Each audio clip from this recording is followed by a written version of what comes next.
Zakafet YouTube, and let us make some salt and pepper ribs.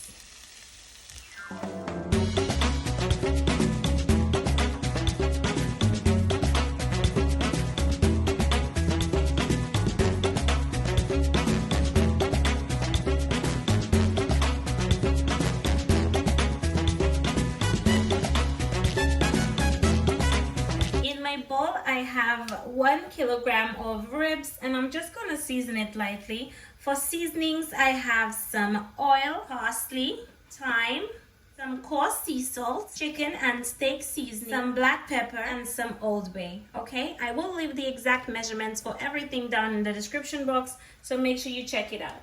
I'm gonna start by adding a little bit of oil onto my ribs, because I find it will just help for everything to stick better onto the ribs. Then I'm just going in with some parsley, some thyme, some sea salt, and make sure you're using some good quality salt for these salt and pepper ribs, okay? I'm putting about 1.5 teaspoons. Chicken and steak seasoning.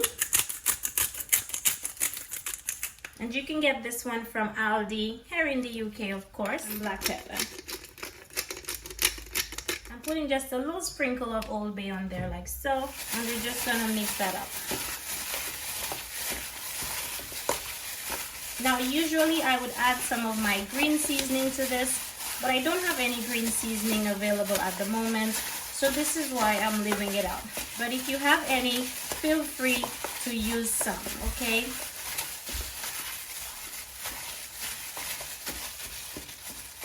Guys, look at how gorgeous this is looking. I'm going to let this sit for about an hour in my fridge, and when I come back, I'll show you how to bake it, okay? So here I have my baking tray, and I'm just gonna add just a little bit of oil, and make sure to preheat your oven to 180 to 200 degrees Celsius before you put your ribs in.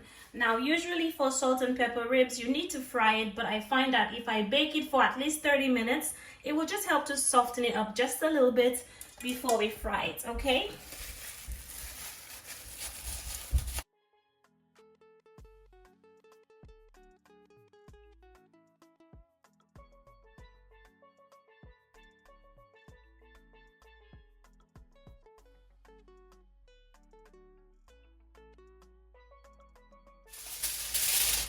I'm going to be baking this covered for about 30 minutes just to soften it up.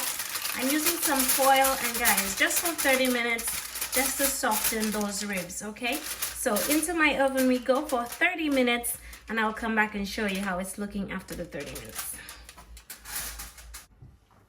So guys, my ribs are out of the oven, and I actually let it go for about 45 minutes.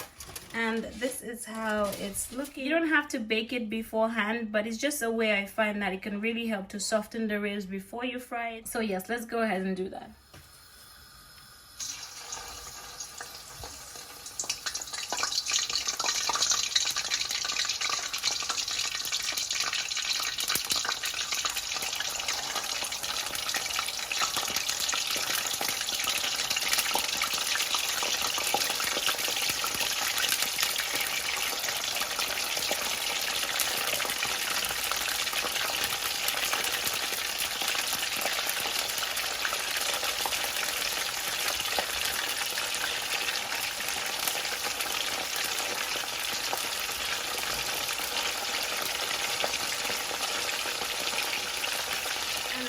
Remove them from the pot one by one. Guys, look at how nice and crispy.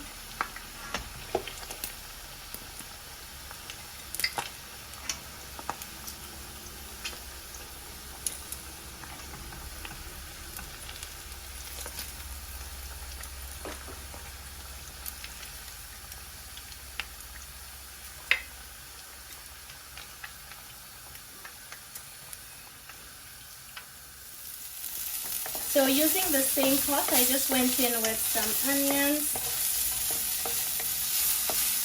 and I'm going in with some red and green chilies. And guys, I just want this to sweat for about a minute, nothing more, okay?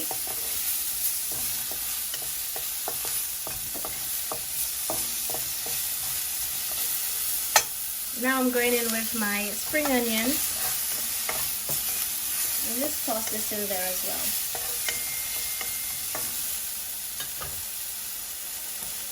and a little black pepper as well. And mix it up. Okay guys, so after the minute is up, I'm just going to toss back in my ribs in the pan like so.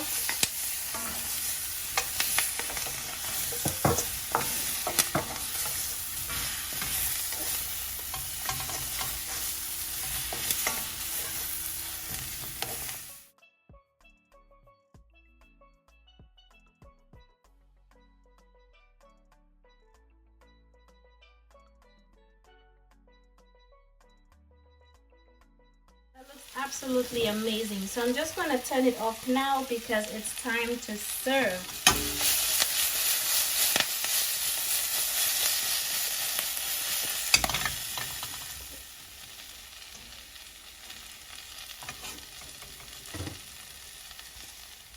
So I hope you enjoyed this recipe. If you did, don't forget to give me a big thumbs up. Don't forget to subscribe to my channel, of course. If you try this recipe, make sure to tag me on Instagram at TERRI-ANN'S Kitchen. Don't forget to check out my new ebook by visiting www.terriannskitchen.com. And I'll definitely see you again in my next one. Thank you so much for watching. Bye-bye.